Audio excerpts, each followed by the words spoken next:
The Great Molasses Flood, the sweet disaster that shook Boston. Did you know one of the most bizarre disasters in history wasn't caused by fire, earthquakes, or floods, but molasses? Yes, molasses.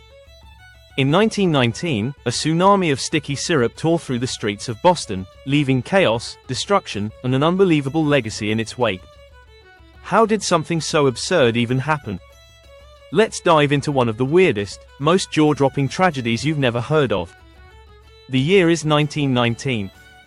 The world is just coming off the horrors of World War I, and Boston is buzzing with energy.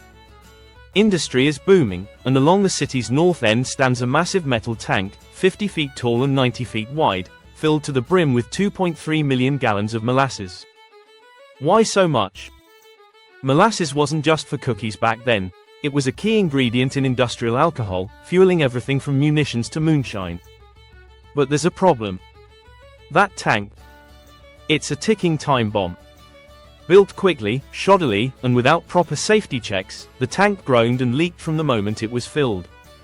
The company painted it brown to hide the leaks, thinking no one would notice. Spoiler, they did. On January 15, 1919, as Boston basked in an unusually warm winter day, the unthinkable happened. At noon, with a thunderous roar, the molasses tank exploded. Witnesses described it as sounding like machine guns or a freight train. A tidal wave of syrup, 25 feet high, raced through the streets at 35 miles per hour, faster than you might think something so sticky could move. Buildings crumbled, wagons overturned, and horses were swallowed whole. People ran for their lives, but the wave was unstoppable. 21 lives were lost, over 150 injured, and the cleanup. It took weeks. For years afterward, locals swore they could still smell the molasses.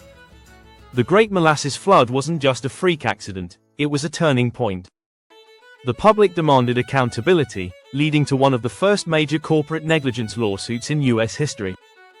In the end, the company paid millions, in today's money, to the victims, and new safety regulations were introduced, ensuring no tank would ever fail like this again. It's a story that's equal parts tragic, absurd, and unbelievable, yet it happened. The Great Molasses Flood reminds us that even the smallest things can leave the biggest marks.